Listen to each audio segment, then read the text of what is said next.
Hello and welcome to the Claret and Blue podcast live on YouTube. I'm your host, Dan Rolinson, joined by John Townley. That intro is very up and very down again and very up again. John, how are you? You okay? Yes, fine, thanks. Dan, yourself?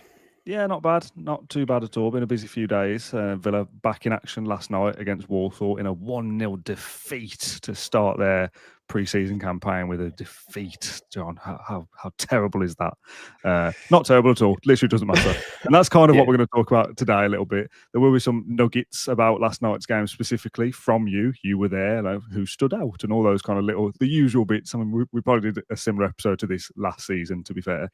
And also the kind of, for me at least, the feeling around pre-season, and to me it just feels like we're back too soon, and I'm not ready for a new season to start yet. It's kind of crept up on us a little quicker than I feel like I want it to. So I'm going to share some of my feelings as well, and then we've got a few little bits and pieces around the edges as usual. We're doing this live, so if you want to get involved with any questions or thoughts or opinions, I will try and include them if I can. Before we get into Walsall, though, just one of the little bits around the edges to begin with, the new home kit was released yesterday as well. Villa didn't play in it, of course, but it's available to buy today. Very similar to last year, but I think last year was already kind of so good that they've kind of used the good bits of last year and just made it a little bit better. I do like this year's one. I think I'm really excited about long sleeves. I love a long sleeve t-shirt. That feels good. Are you going to buy the long sleeve shirt? When I get one, and I don't know when that will be, because last year I waited till it was about, I think it's about 50 I paid for my home shirt. So I would like to wait for the prices to come down a little bit. But when I do, I've got to go long sleeve. It's been such a long time since we've had one. Yeah, I presume that they will kind of stay in stock and they won't sell out and then you can't get them for Christmas or anything. I presume that will be fine. I don't know that I'm with you. I prefer the long sleeves, but then I'm not sure if the design of the long sleeves works on this shirt, if that makes sense. Because to be perfectly honest, I'm not a massive fan of the white stripes on the, and I think the blue is quite, I don't know, I think it's almost too light. I don't know. It doesn't really pop as much as I'd like it to. But okay, it's not the same blue as last year. Me. Is it? I don't know. I've not seen it in person, so I don't know. Claret was maybe deeper last year. I'm not sure. It kind of, the contrast for me anyway was a bit more, I don't know. Okay. Maybe that's just the photographs. Maybe, yeah. It always looks different in person when you get to feel it. Yeah. And then the swirls on the sleeves. For the whole end, that's kind of the point of this season's shirt, right? But then if you get the long sleeve, they don't exist. So I don't know. Like it was like not two different shirts, but what's the meaning of that shirt and then the short sleeve shirt? I don't know. Maybe I'm just kind of nitpicking, but I'm with you. I prefer long sleeves, and I hope a few of our players wear long sleeves like in the winter. Who do you reckon's the most long sleeve player in our squad? I reckon Rodgers is long sleeve. Do you think? I think Ramsey potentially as well. Yeah, Ramsey and Matson were the players in the photo shoot. Yeah. Not that means anything. No. But there's a few players that feel very short sleeve. Like Ollie Watkins is pure short sleeve. McGinn short sleeve. Yeah, in all weather. Yeah, you'd wear a vest. I don't know. I like the shirt, but I do think compared to last season, it's been and gone, and I don't even know what's happened. Like the release was at 7 p.m. There was no real promo video for it. It appears that they kind of just got them in the dressing room at Bodymoor Heath and said, "It's very different to last year, guys." Yeah, I don't know exactly what happened, but it felt like, oh, we need to do a video, so let's get them together smiling and stuff like it. I don't know.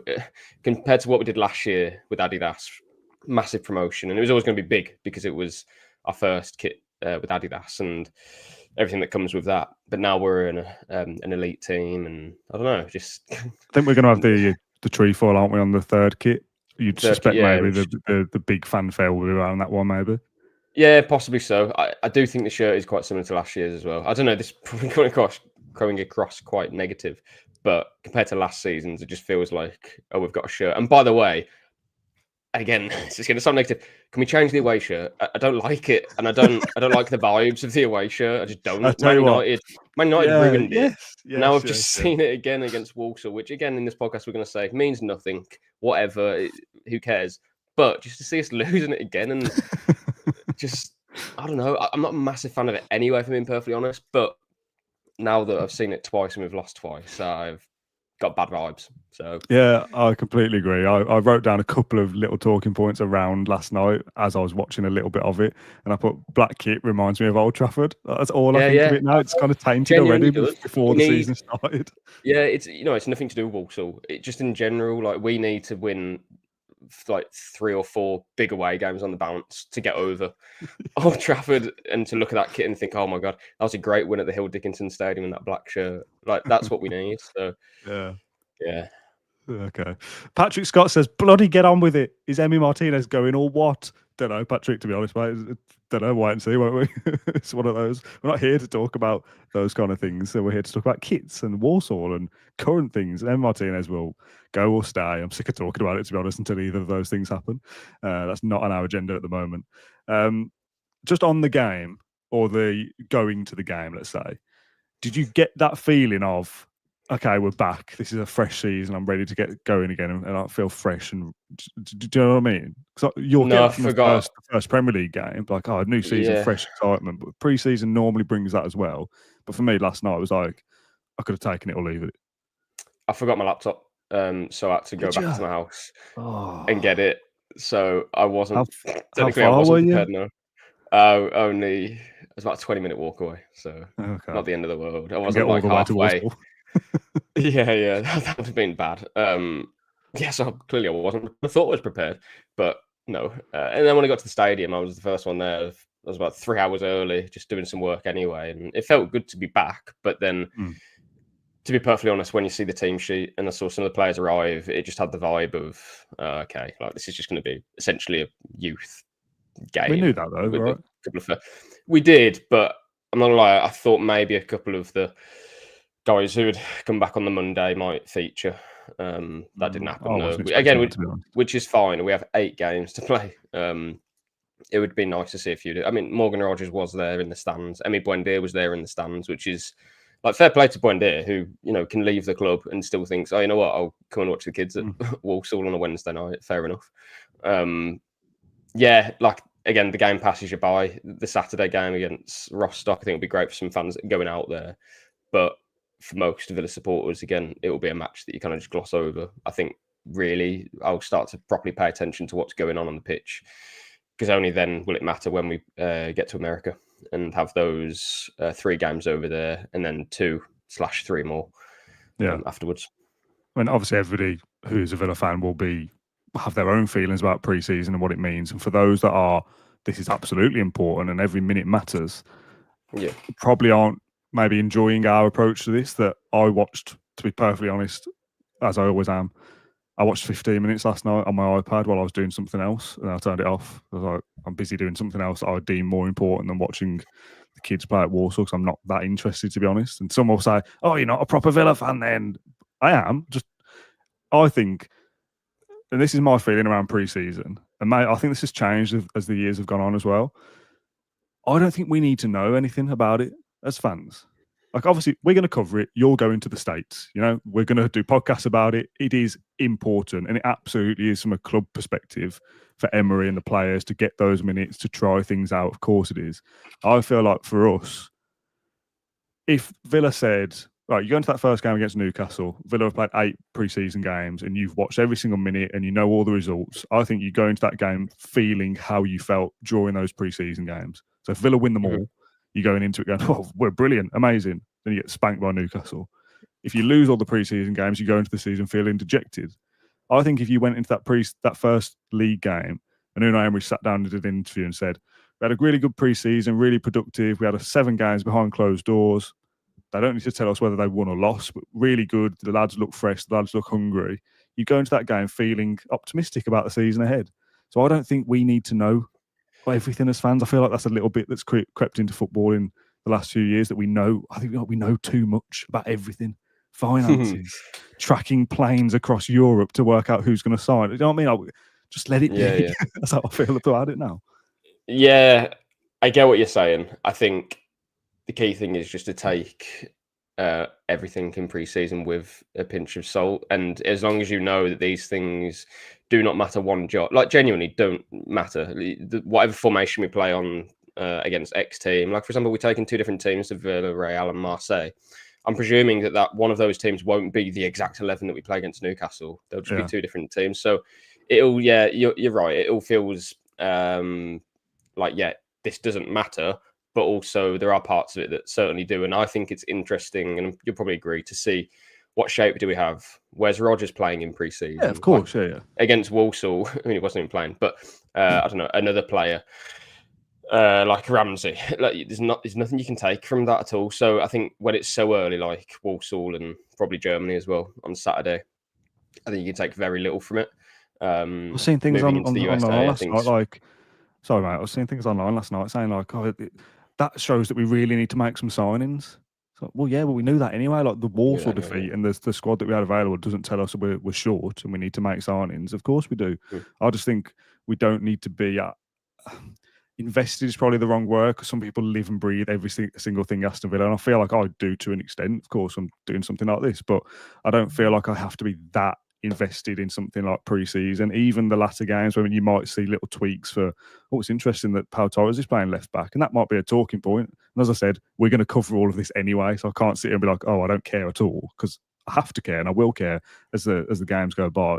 But these first 2 or 3 specifically, when players are literally just getting back from their summer breaks and they're going through the very, very basic fitness tests, it just feels like, what are we doing here? Am I really going to set my opinion on the season ahead based on what I saw against Walsall and Rostock? No, like you can't set an opinion on it. Like, for example, when we went out to the summer series and we played well against Brentford, Fulham, and got a few wins. The Newcastle game was a good game, but then we got spanked 5-1 on the opening day.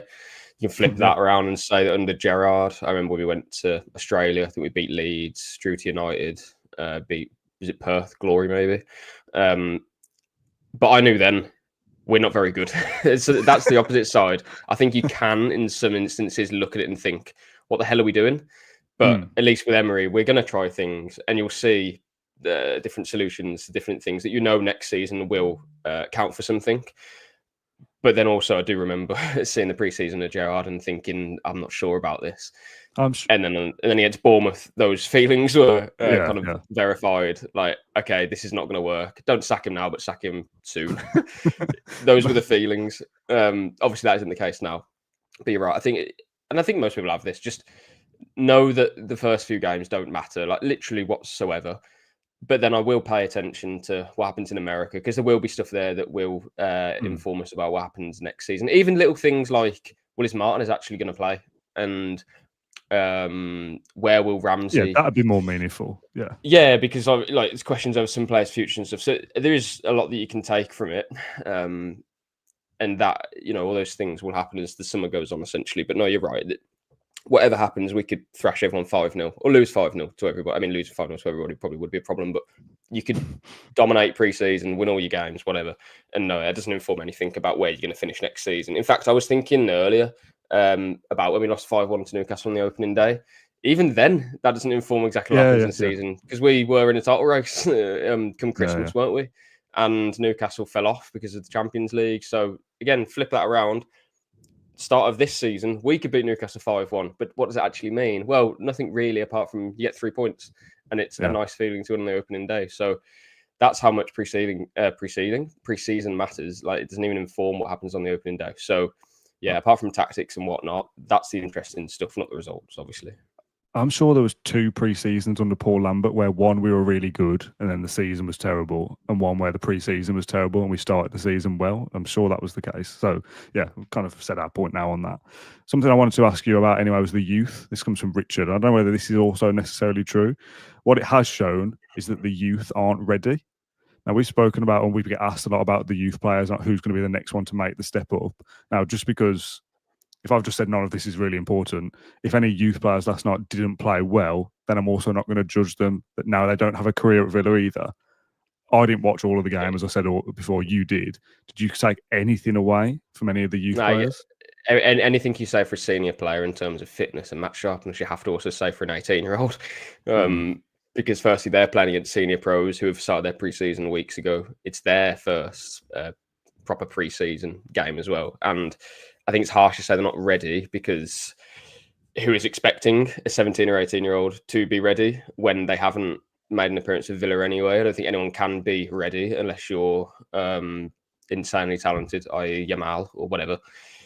These guys obviously won the FA Youth Cup as well. They won the Premier League South Division and the Premier League Trophy against Man City, beat them twice at Villa Park. That City group have a lot of good players, obviously, for their age, and Villa beat them twice. So last season, that was the best crop of under-18s in the country.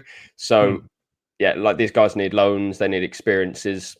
And that's probably the one thing, actually, that I thought yesterday was beneficial for. It was to see TJ Carroll lining up, with Mings.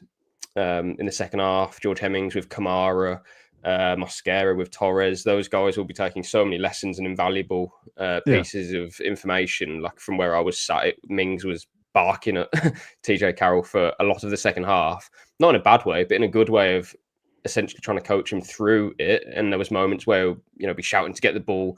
But then also moments when Carroll would try and do like a bit of a silky turn or something, and Mings would be pointing to his head like, don't do that there, just play cool. So yeah, those are the kind of takeaways really from those are little snippets last night's games. Yeah, and I think George Hemmings looked really good in midfield. Again, like considering his age, considering his experience, considering they haven't played a lot of men's football like at all, apart from the EFL Trophy, right? So yeah, those were the things that I took from it. Like Mosquera, for example, like there's quite a lot that I like about him. I think he's physically very capable. He's got a good size about him. But then there was also moments where he's a bit rash and too eager to win the ball. And you have to make those mistakes in this game. Because if you threw him into a Premier League game and said, right, are you ready, mate? Are you ready? You ready, pal? You're ready, pal. And then he makes that tackle that he made in the first half when he kind of nipped in the penalty box and won the ball just.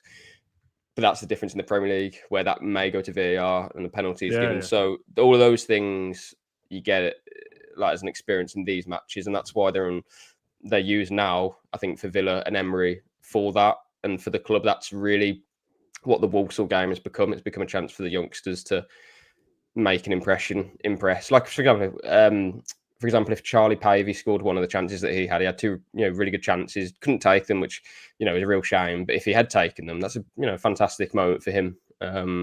Didn't quite happen for him, unfortunately. Dobbin had a decent opportunity as well. But that's what Walsall's become, I think, to be honest. It's like the annual start to pre-season. But 4 years ago, we weren't playing in Europe. We didn't have 8 games. We didn't have Emery. It was, I don't know, one of 5 or 6. So it felt like, okay, so Watkins plays. I remember a few years ago, Watkins scored twice, I think, in a 4-0 win. And that's how we remember Walsall. It's like, this is the game that we start with, usually thrash them, and you'll see a few senior players score a couple of goals. It's not that anymore, and it doesn't have to be. So, 7 more left for our senior players to get a bit of momentum and form. Yeah. There's a comment from Zanas7 who says it's putting them in the window for loan moves too, playing men's football. It's good for their development. I kind of want to spin that as well with Louis Barry and Moreno playing, which may or may not have come as a surprise to people. Is that what some of it is about as well? That yes, you're about to leave, but we're keeping you ticking over to show that you're kind of ready to go. Yeah, I think genuinely they were playing because we didn't have anyone else to play. I mean, to be honest with you, I don't know why Redmond. Again, he was at the ground in the stands, but he wasn't playing. I'm not too sure why. Maybe he's got a muscle strain or something. I don't know. There's no pressers or nothing, is there, interviews? No, Villa don't do media after this, after Walsall. But so I presume there was some reason why. Because to be honest, when I saw Barry lead the line, I did think, okay, so this makes this game essentially pointless because it already was before. But it almost felt like in the nicest way possible, I didn't really want to see Barry, because a couple of days ago, Villa had sanctioned a permanent deal for him that obviously fell through. He's expected to join Sheffield United on loan, so he'll remain a Villa player. But, and I don't want that to sound like negative, but I'd rather have seen Redmond, obviously, because he's a Villa player now, whereas Barry probably won't be in the future. Quickly on Barry, though, I think his size has increased a little bit. He's put on a bit of mass, like he looks a bit more ready, I think. And we obviously saw how many goals he scored against Stockport. Real shame that the whole loan didn't work out because of injury. But next season will be a really good test for him, and encouraging to see where he's at as well. That's obviously a player that Villa view as a sellable asset that they want to make money from. So hopefully that goes well for him at Sheffield United. And then Moreno as well, yeah. Like again, he's going to be one of the better players on the pitch because he's 31 years of age and has played in the Premier League before and played at high level for Real Betis. So again, like he's always going to be good. So was Barkley for most of the match, but again, nothing you can take from it. Moreno will still likely leave Villa. Barry too. Yeah, like there just wasn't enough players. You'd presume that were available because of that. Yeah. There's 3 questions in the chat that I've highlighted that I want to end this little mini episode with. One's from Ezra, which simply says, we need a right back, 2 wingers, and a striker.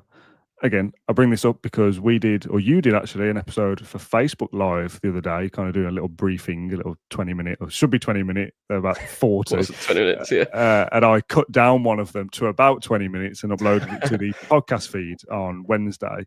And I took a clip from that you basically said, something that could help Villa have a strong window is keeping the core of their players, keeping hold on Kamara, Tielemans, you included Martinez in that. If Villa kept those, that already is kind of a strong window. And I tweeted that, and that was the caption. But in that clip, you also said, but we will sign a right winger and we will sign a defender and all this kind of stuff. But people didn't listen to that bit. It's just like you were saying, no, we're ready now. So that's not what you were saying. No, and that is what we need, and there will be additions, and some of those players that we'd like to hold on to might leave anyway. But even if they do, they'll be replaced. But if they weren't to leave, and you've still got this squad, there'll still be a right winger or a forward or whatever that will sign. Yeah, a right back is up in the air at the moment. Some kind of defender, though, maybe a right-sided centre-back that could play a right-back. These additions will come in. The backup goalkeeper now, obviously, in Bizot has come in as well. So we're kind of ticking those boxes, and they will get done. But again, it comes back to what we were saying at the start. There is this kind of like clamour or this rush for like everything needs to be now and needs to be finished. Those signings will come by the deadline. And if a Tielemans and a Watkins left, for example, not saying they are, they would be replaced anyway. So if all that happens, Villa should have a strong squad to go into next season with. Yeah, and this is why you're seeing Villa moving on the likes of Brenner. Bailey should be going. Hopefully Buendia can find a permanent solution to his future as well. Like these players will bring in a certain amount of money, or Villa will get that amount of money in time. And that will then allow them to bring in those players that they need. For example, the right-sided defender that's going to happen. They need a winger. Obviously, there's links to Garnacho as well, which fascinates me, to be honest. I want that to happen. I like that. I like the thought of having Garnacho playing under Emery. I'm enthused by that. Okay. I am. Yeah, it's probably worth a different podcast on itself, to be fair, or maybe something I'd touch on in a briefing and kind of lead with that. But that's one thing. Another thing is, how the hell would you do that deal? What does it mean for Martinez? All these different things. I was told, pretty soon after Villa sorted their PSR that, no expensive, big, flashy signings are expected this summer, and that's fine. But then also, well, that could happen if you accept a big bid for some players, right? Because then you'd have to replace them. Like you say there, if Watkins was to go, then you'd replace him. You can't replace him with a £10 million striker from the Championship, can you? So, yeah, we'll see what happens in the window. But my kind of key point with it all is that we haven't lost, and we don't plan to lose anyone that Emery views as, indispensable. It's someone that you can't replace without spending loads of money, and you probably won't do that anyway. So, for me, I include Watkins in that. It's too much of a risk to sell him this season. We have to win that Europa League. We have to get back in the Champions League. Is that worth selling your striker who's got 3 years left on his deal? For me, no. Again, if a huge bid is offered and Villa's value or in excess of that is tabled, then we'll have to see what happens. But yeah, for me, Watkins, Kamara, Tielemans, Konsa, there'll be the players in the team that off the top of my head I can't think of. But to be fair, they're the main guys. Obviously, Martinez, we won't go into it now, but if Villa feel they can replace him at 33 in September, like you have to think about it. And that is obviously a possibility. He's open to starting a new chapter in his career, essentially. So we'll see what happens, but it really does depend on what bids are tabled for the players. So that will inform what happens in the coming days. But not everything is up in the air. But even Villa will don't know themselves about what's going to happen in the next few days and how that will, as I say, inform what they do moving forward. So, it's hard to talk about because, as I say, a lot of it is unknown still, even though we are moving quite close to the end of July now. Yeah. Okay. Couple more quick ones. Julie says, "Morning, chaps. Have you ever bought the full kit, including socks, as an adult? Have you?" Oh, as an adult? No, God, no, not as an adult. I did see it. There was an image circulating on Twitter of a Blues fan standing outside his front door and took 4 photos of him in his full kit. Have you seen that? No, I haven't. Funny image. Anyway, no, I haven't bought it as an adult, and I never bought it as a kid either because I didn't buy my kits. I did have the full kit though when I was, I don't know. Yeah, as a child, 8 maybe. Yeah, who was the? This is who was the first player you got on the back of your shirt?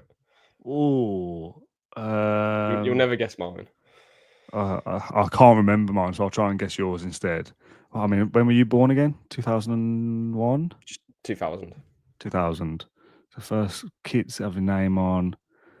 It's probably roughly a similar era to me, to be fair. Was it?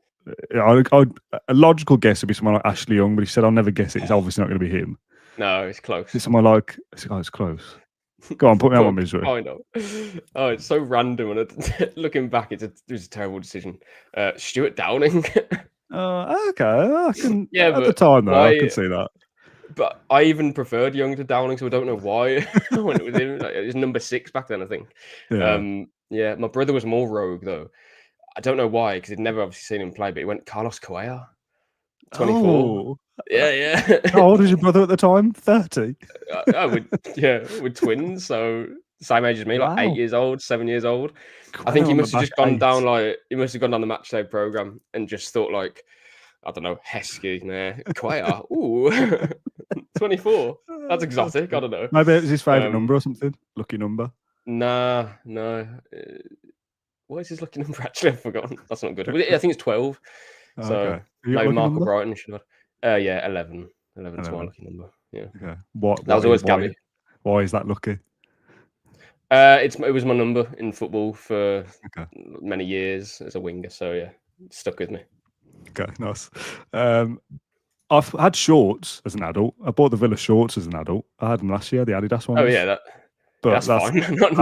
I wouldn't go out wearing the shorts with the shirt. I would think these need to be separated, but definitely not the socks. I haven't worn proper football socks. Actually, yeah, I have. What am I talking about? I wore them a few weeks ago. But I did like a media game at Villa Park, right? This is weird, but the socks that they gave us was like the proper match kit, if that makes sense. And the socks they don't have the foot of the sock, if that makes sense. It's just I never knew that, and I knew that players kind of trimmed them and had their own socks for grip or whatever. But I didn't know kit manufacturers now just cut them off themselves, and it's just so yeah, that interested me. Did you cut holes in your socks, in your calves? No, could you imagine if I did that? Try hard. Yeah, I'd love that. Bit of vapor rub on your chest or Vicks or whatever. yeah. Right, a couple of last ones from the Patoon. Looking at your bookshelf, John, can you recommend any good Villa reads? Have you read any of those books, John? Are they all props? Villains. But that is always pointed out as. If that's pointed out to anyone, everyone says, "Why is it spelt wrong?" Yeah, it's about hooligans, so it's a play on words, right? Yeah. So yeah, that's good. And one that I'm reading at the moment, it's here, and we didn't plan this obviously because it's a live chat. This is from. Gosh, massive. Oh yeah, nice. what are they called again? Is it These Football Times? Yeah, I've seen this on social media. Yeah, really nice artwork on the front, so I need to stick that up somewhere. And I've just literally started reading a couple of pages of it, but yeah, very good. I'm sure maybe some people who've contributed to this maybe even like listen to our podcast. So yeah, shout out to you guys. Nice. If so, yeah, there's actually a couple of books here that I've got as well. So yeah, These Football Times. I presume they're still going. They're selling them. Sorry, but yeah. I'd recommend HFD 1990 says, "What is the age that is the cutoff for wearing a full kit?" I would say kind of secondary school. 11, well, I'm not gonna give an age because if it offends anybody, then I don't want to be that guy. Yeah, I will. But you have. I don't know. It depends. It depends on the context. If you're 15 and you're playing up power league or whatever, full kit, fine. I don't think I would have done it at that age. It's a little kid thing to me to be socks, shorts, shirt at the same time.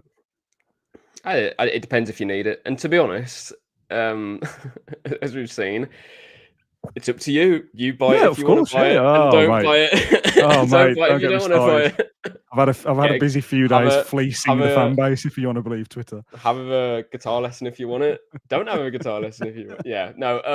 I get the point though, because it is. Yeah, I think it's more of a thing for like the younger side of Yeah, our yeah. audience. I put it this way: like, if me or you had a full kit, I think people would.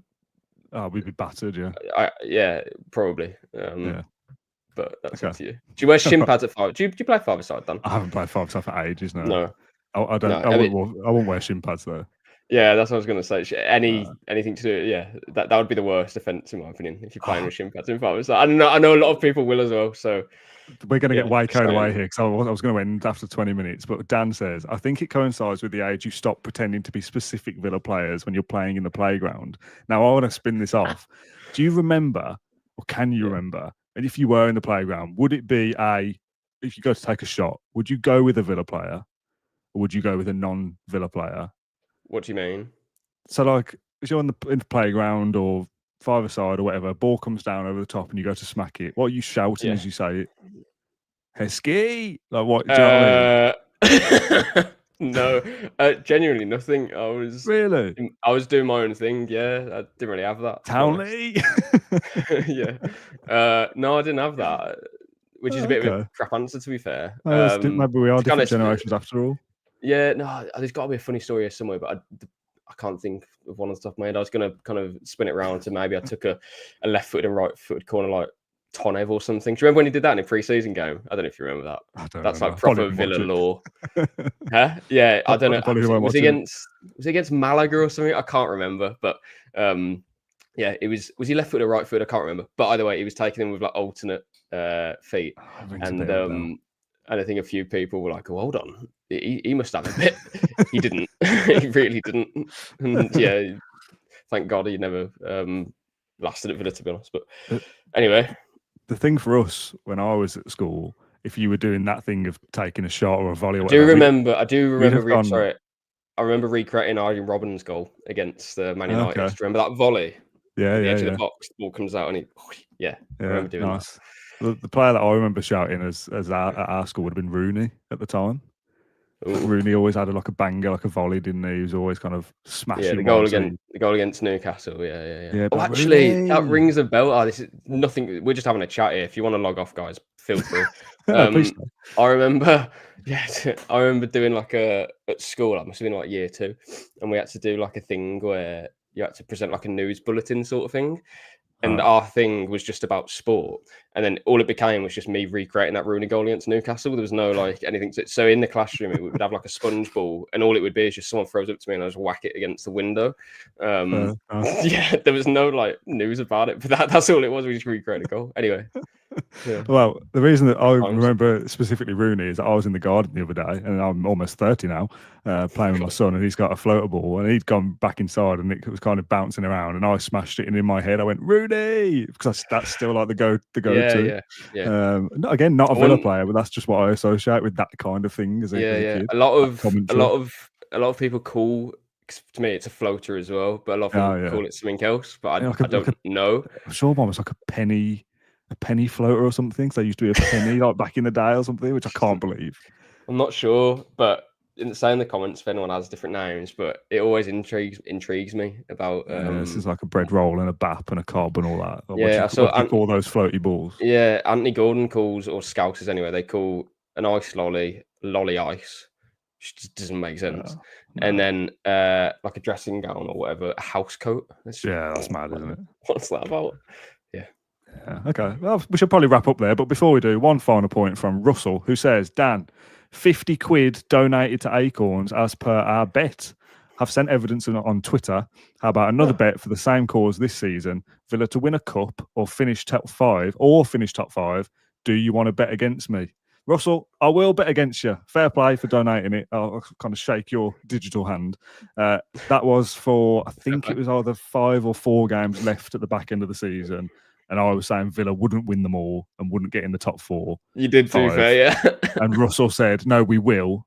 £50 to Acorns if we don't. So, I mean, bad for Villa, for all of us. good for Acorns though. So fair play for Russell for donating £50. And I will take you up on that bet. If Villa win actually, hang on a minute. Villa to win a cup, or no, I agree though. I think we will do one of those things. So we can't both be on the same side.